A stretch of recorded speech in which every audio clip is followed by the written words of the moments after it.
Hola, les saludo a todos y cada uno de ustedes en este día Jueves Santo. Perdón que me conecté un poquitito retrasadito, estaba participando en una otra reunión. Bueno, en este día, como dijimos el día de ayer, queremos por un lado reflexionar sobre el Jueves Santo y particularmente la celebración de la última cena de nuestro Señor Jesucristo. El tema para hoy es pues la Santa Cena y su relevancia para nosotros hoy. Quisiera empezar entonces leyendo en San Mateo. Voy a leerles en San Mateo capítulo 26, donde se describe un poco la acción de la Santa Cena. San Mateo 26, empezando por los versos 17 al 19 y después del 26 al 29. Dice así el verso, empezando en el verso 17. El primer día de la fiesta de los panes sin levadura, se acercaron los discípulos a Jesús y le preguntaron: ¿Dónde quieres que hagamos los preparativos para que comas la Pascua?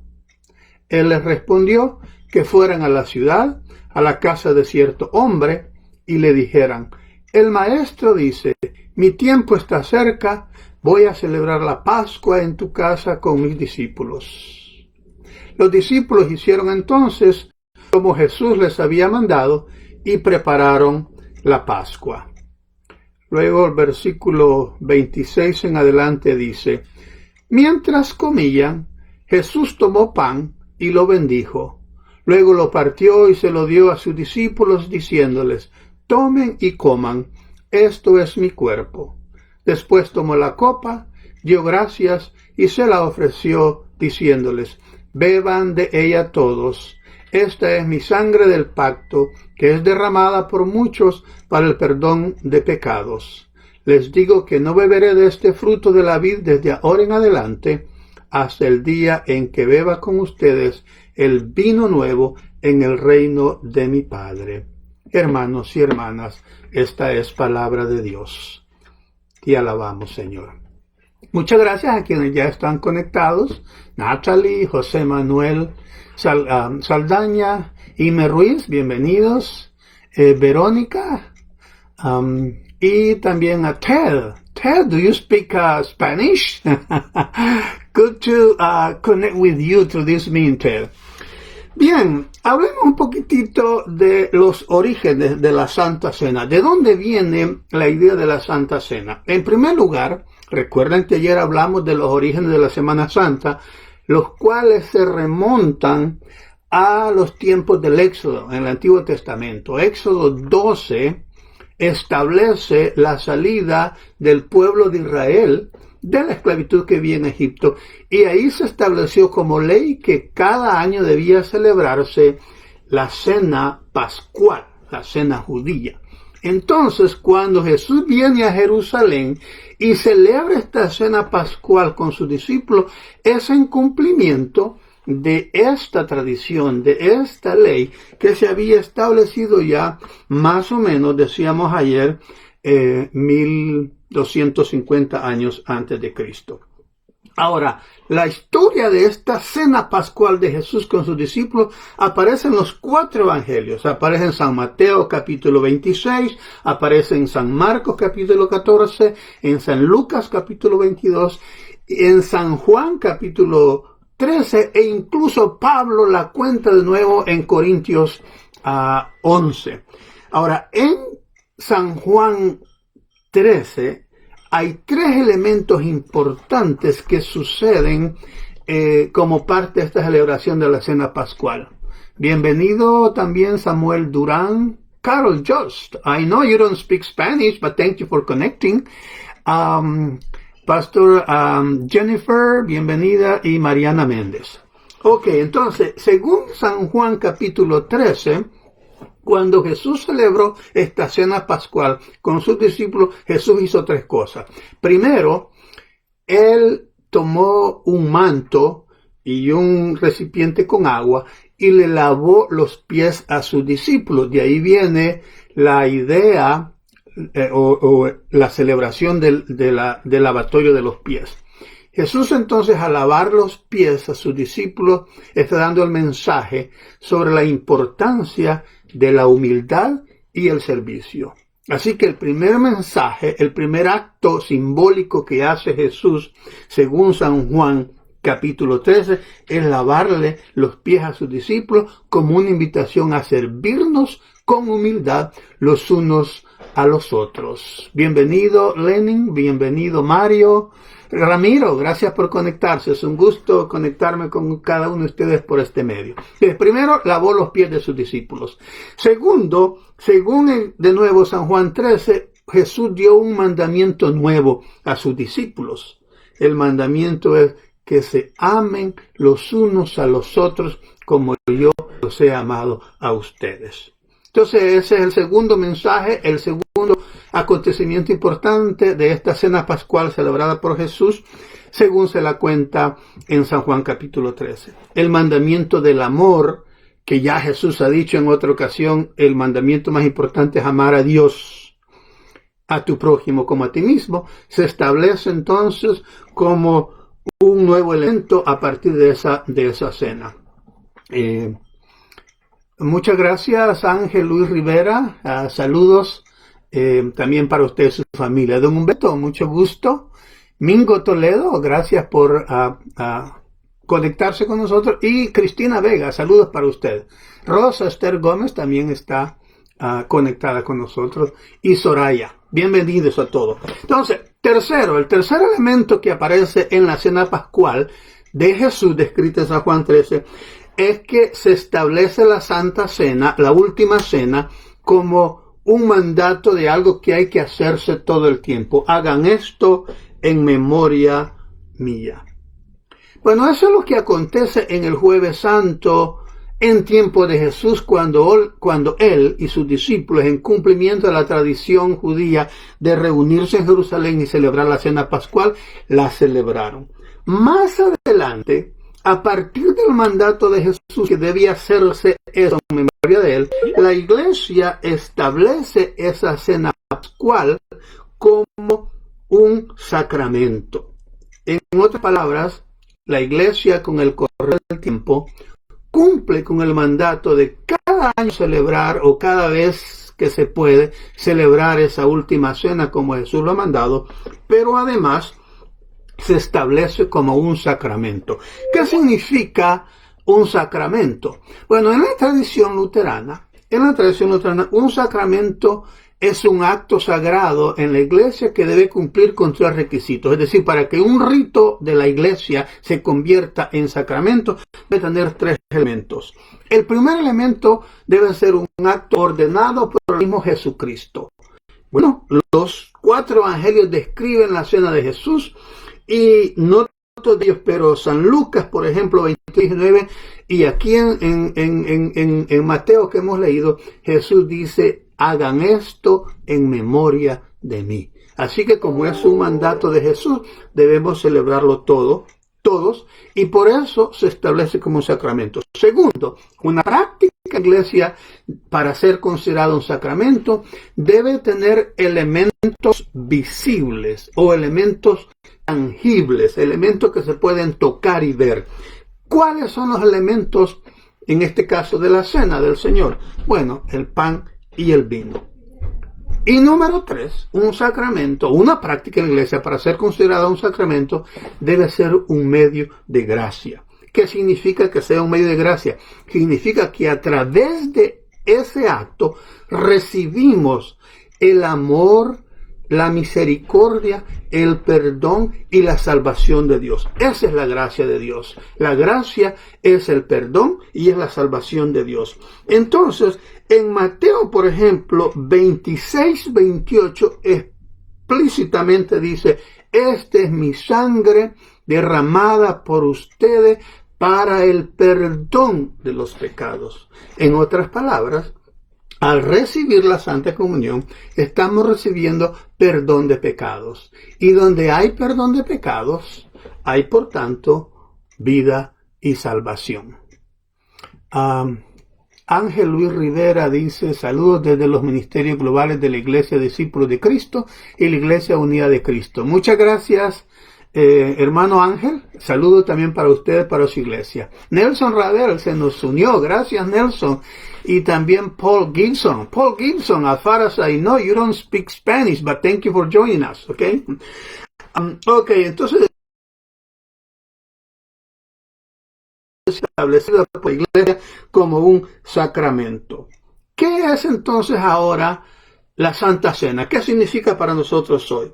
Primero, quería recordarles que hoy en día, al hablar de la última cena de Jesús, al hablar de la cena pascual, al hablar del sacramento, se le han asignado muchos nombres. Entre los nombres que se le da a la Santa Cena es, Santa Cena, Última Cena, Eucaristía, Sacramento del altar, Cena del Señor, Pan y Vino, Cuerpo y Sangre del Señor, Santa Comunión, etc. Entonces hay una variedad de nombres para referirse a la cena pascual que Jesús celebró con sus discípulos en Jerusalén, pero que ahora se ha convertido en nuestro sacramento de la Santa Comunión.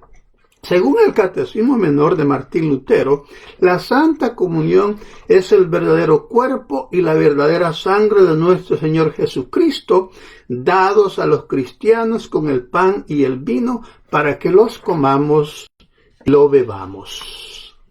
Además, el sacramento de la Santa Comunión también nos recuerda sobre el amor infinito de Dios, porque recordará usted que en esa última cena Jesús se identificó a sí mismo como el Cordero de Dios que quita el pecado del mundo.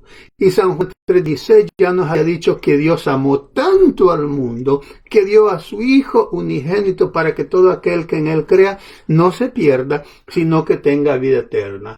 En otras palabras, a través de la Santa Cena hacemos manifiesto, vivimos de manera tangible el amor de Dios para usted, para conmigo.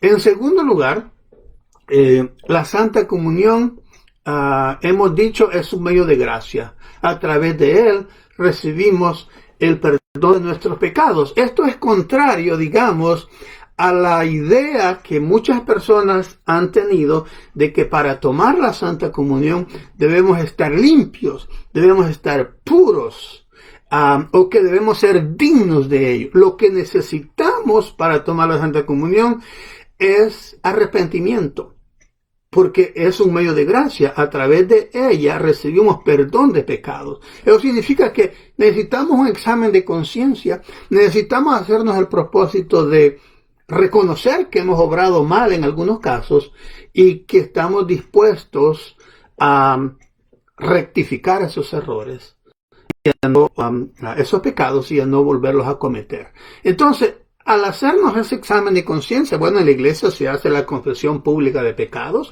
En algunos casos también se practica la confesión privada, como requisito para tomar comunión. Pero en realidad lo que necesitamos es la intención de que vamos a mejorar y el deseo de recibir el perdón, la gracia y la misericordia de Dios, lo cual recibimos a la hora de tomar el pan y el vino, cuerpo y sangre de nuestro Señor Jesucristo. Así que a través de la Santa Comunión, en ese sentido, recibimos perdón, recibimos salvación. En tercer lugar, la Santa Comunión para mí es un símbolo de unidad. Por eso se llama comunión, como unión. Al participar de la mesa del Señor, en este sacramento, ponemos de manifiesta nuestra unidad como comunidad de fe, como pueblo de Dios. Por eso se hace en comunidad. La Santa Comunión es un sacramento que se celebra en comunidad, porque queremos hacer manifiesto que somos familia de Dios, que somos pueblo de Dios, que somos una comunidad de Dios, comunidad de fe unida bajo el amor de Dios. Y en cuarto lugar, la Santa Comunión también es una renovación de nuestro compromiso individual y de nuestro compromiso como comunidad. ¿Qué compromiso estamos renovando el discipulado. Cuando fuimos bautizados, todos y todas nos convertimos en discípulos de Jesucristo. Y en ese sentido, en la comunión recibimos también el compromiso o reafirmamos nuestro compromiso de seguir practicando el discipulado nuestro de Jesucristo. Pero además nuestro compromiso del trabajo por la obra de Dios, del trabajo por la expansión del reino de Dios. Y el reino de Dios se hace tangible en el medio nuestro cuando hay acciones específicas a favor de la paz, a favor de la justicia, a favor de ayudar en solidaridad a las personas necesitadas. En ese sentido, participar de la Santa Comunión es seguir renovando cada vez nuestro deseo y compromiso de trabajar por el bien común, de trabajar por la obra de Dios, de trabajar por la expansión del reino entre nosotros. Así que eso me parece que es el significado del sacramento de la Santa Comunión, el cual se celebra pues cada vez que la comunidad se reúne. Y ahora que estamos en esta situación de pandemia, hay un debate ahora de cómo celebrar la Santa Comunión de manera virtual. Yo no voy a decir aquí si es correcto o no hacerlo. Yo solo estoy señalando que una discusión en la mesa en este momento es: muchas personas ya celebran comunión de manera virtual. Es decir, yo podía haber traído aquí pan y vino, consagrar como ministro ordenado que soy, consagrar los elementos e invitar a cada uno de ustedes ahí que tuviera también pan y vino en su mesa. Y al yo consagrar esos elementos, entonces estoy consagrando lo suyo y por tanto podemos tomar Santa Comunión. Algunos lo están haciendo así. Otros creen que eso no es correcto, ¿verdad? Que debe haber reunión en comunidad y que un solo pan y vino, una sola copa de vino se consagra y se comparte en comunidad. Pero no están dadas las condiciones físicas para hacerlo. Yo digo que en las actuales circunstancias desafiantes en que vivimos, estamos invitados a ser creativos. Estamos invitados a vivir la fe y el ser comunidad de maneras que sean significativas para la comunidad. Dios no nos va a condenar por tener una práctica de Santa Comunión vía virtual. Al contrario, creo que Dios se alegra en que podamos continuar unidos, conectados y celebrando como comunidad a pesar de las limitaciones físicas de la actual pandemia. Saludo también a Norma, a Lois, saludo a Neri Puertas, a Patricia Cuyate, un gusto a todos, a cada uno de ustedes. Cheryl, thank you for connecting. I know there are several people who don't speak Spanish, but they are connected to this meeting. Margarita Morales, muchas gracias por su saludo. Sandra Velázquez, mucho gusto. Y Celsa Brito. Bien, hermanos y hermanas, les invito a que vayamos concluyendo entonces con una oración. Y si usted tiene alguna pregunta a través de la ventana de chat o algún comentario al respecto, siéntase en la libertad de ponerlo, de escribirlo. Nosotros lo vamos a compartir, comentar también. Ok, oremos. Señor Dios, en un sacramento maravilloso nos has dejado un recuerdo de tu pasión y muerte. Concede que este sacramento de tu cuerpo y sangre obre en nosotros de tal manera que la manera en que vivimos pueda proclamar la redención que tú nos has traído. Porque tú vives y reinas con el Padre y el Espíritu Santo, un solo Dios, por los siglos de los siglos. Amén. Concluyo, hermanos y hermanas, recordándoles que hoy iniciamos lo que se llama en la iglesia el Tríodo Pascual. El Tríodo Pascual no es más que un periodo de 3 días, de ahí la palabra tríodo.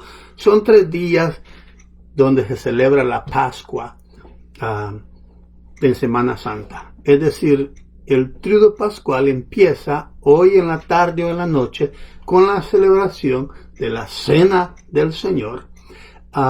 Continúa con los acontecimientos del día Viernes Santo, el día de mañana, que tiene que ver con todas las famosas estaciones de la cruz, Jesús Pilato, le ponen la corona de espinas, lo torturan, le hacen la cruz, camina hacia el Gólgota, donde lo crucifican, muere y es sepultado, y todo ese drama se expresa a través de el así llamado el Vía Crucis o las estaciones de la cruz. Y entonces el Tríodo Pascual termina el día domingo temprano con el gran acontecimiento de la resurrección. Así que les invito a que vivamos en la manera en que podamos el resto de la Semana Santa, el Tríodo Pascual que empieza hoy en la tarde, y que Dios les bendiga, Dios les cuide y les mantenga unificados como familia. Muchas gracias, bendiciones, que tengan un buen día. Abrazos virtuales para cada uno de ustedes. Amén.